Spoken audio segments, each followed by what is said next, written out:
Hey everybody, Josh the RV Nerd down here at Advantage One RV today with a very nicely half-ton or maybe like a tow package Expedition SUV towable 4,800 pound dry weight Avenger 26BK, which I think means like 26-foot box, no slide, bunkhouse, camp kitchen. It's probably closer to 29 to 30 feet tip to tail. And if we're going to talk about an Avenger, I mean, it's got to have a cool Marvel code name. What are we going to call this girl? And here's the thing. This is just a simple camper. It's not a big fancy full-time and fifth wheel glamper, but at the same time, there are some very nice points of execution on this. It is a very similar floor plan. It's just the prime time version of the Jayco J-Flight 264BH that I tend to tote around in myself. But there's some qualities on this that I see that I really like that I'm like, ooh, I like that. I don't see that in my camper. I think that's really smart. To begin with, this kitchen it's like the way my nephew likes his steak. It is well done. There's something wrong with that boy. That,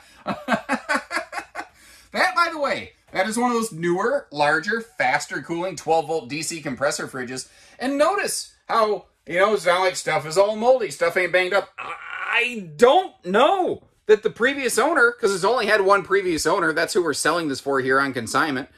I don't know that they really used it a whole heck of a lot. Now, you notice that bonus drawer below the oven. That's the kind of stuff I'm saying, ooh, I really like that. I like that sink cover and dish drying rack 1-2 punch combo there, but also the bigger farm sink. I personally am very much a fan of these. I like the ability to put bigger pots and pans and stuff like that in them.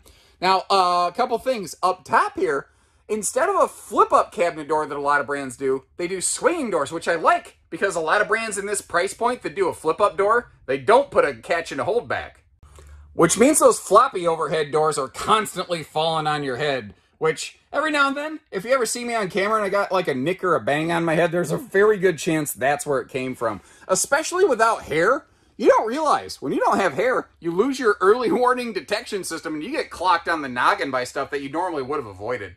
Now, the TV right there, the hookup is straight across from the sofa where we're sitting at.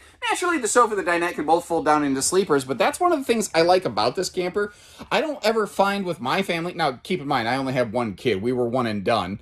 But we don't really find the need to ever mess with the seating. We can just leave it seating. We can use one of the bunks as storage. We can use the other one for sleeping for her. Although it seems like she's like, tonight I want to sleep in the top. No. Tonight I want to sleep in the bottom. Like, it constantly changes, you know. And it's a simple bathroom, but it's effective. What's kind of interesting here, I like that shower pan there for just easy step in. They added a little clothesline hanger up top to, you know, dry your towels off. And this is a smart thing. It's not a separate skylight and a power vent fan. It's a skylighting power vent fan, but it's enough. And now it's one less, I guess you call it like a cut in the roof where you have another fixture that you need to worry about sealing. Something else, again, it's those little touches that I look for on these. I don't know if you noticed, but that's not just a mirror. It is actually a medicine cabinet. And in a camper like that, it really is that level of fine detail minutia that really, really separates them. You know, this is a well-executed version of this floor plan. Now, everybody and their brother builds something like this, you know, say, I already mentioned the Jayco, but like, you know, Cherokee, Catalina, Wildwood, all kinds of brands are going to build something like this. And they all have some very good redeeming qualities. Like this one, they opted for that full-on privacy wall, the sliding door. I think that's cool.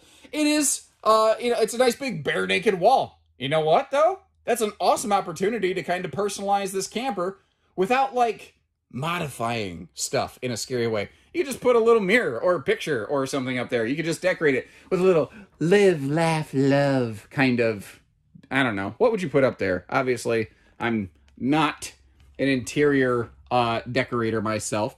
Now, up in this private bedroom, I want to mention that is a Camp Queen.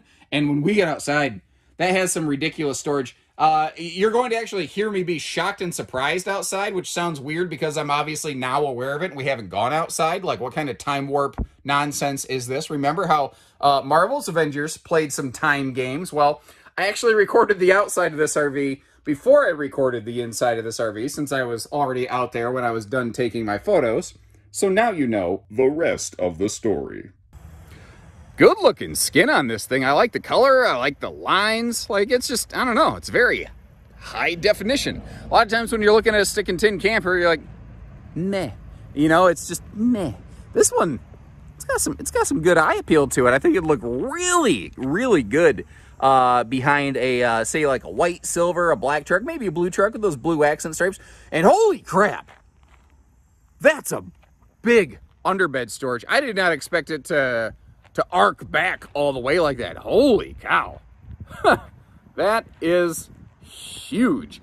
And you know what's funny? This is one of those campers, it's right on the cusp of, do I need a double stable step or a triple stable step? Because I've got those legs fully retracted, and it sits flush, it sits very nicely, but it's like right on the borderline of almost maybe wanting a double step. But then again, the camper's not level, the ground's not level. I think it's really going to depend on where and how you're camping. But that is one of those little things to maybe just kind of take into consideration, keep in mind when you are choosing a campsite. And this is nice. Very rarely, when you are in a no-slide bunkhouse like this, do you get anything under the bunks other than storage. And storage is great.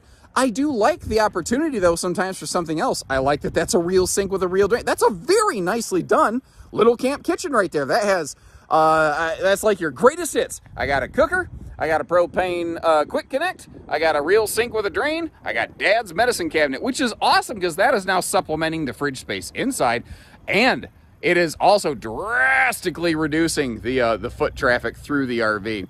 She's backup camera ready. It looks like the little cover for that has popped off, but I don't see any problems as a result.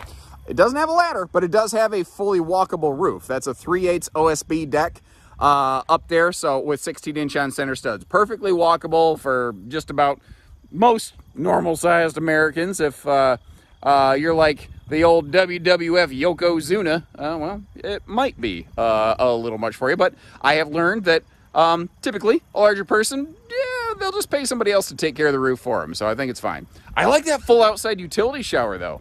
That's a nice find on this. It also has a black tank flush in a very interesting location.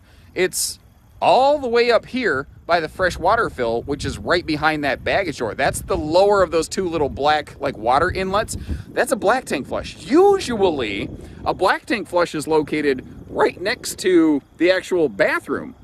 Maybe there just wasn't room to, like, run the pipe or something like that. I don't know. I mean, either way, all you do is you just hook the hose up to it and you let it blast away and you do your thing. It's going to work just fine. I just have never seen one on what is virtually the opposite end of the trailer before. I love the symmetry of that, too. I like the look of this thing. I really like that. I am a fan of that, like, black and silver and almost, not turquoise. What color blue is this? Because I'm a guy. I don't know colors beyond the box of 8 crayons. So, ladies, if you could do me a favor, what color blue is this? Is that like cerulean or something like that? Like, what is this color? 99, and so maybe it's not official Marvel Cinematic Universe movie canon, but you can assemble with your own Avenger and build your own adventures with a lot less green screens and special effects. Just good old-fashioned family FaceTime without the phone, which sounds pretty good to me right now. I've been on the computer clacking away at a lot of videos and stuff right now. I think it's about high time me and my family get out and have a little good time ourselves here. I'm getting that itch again.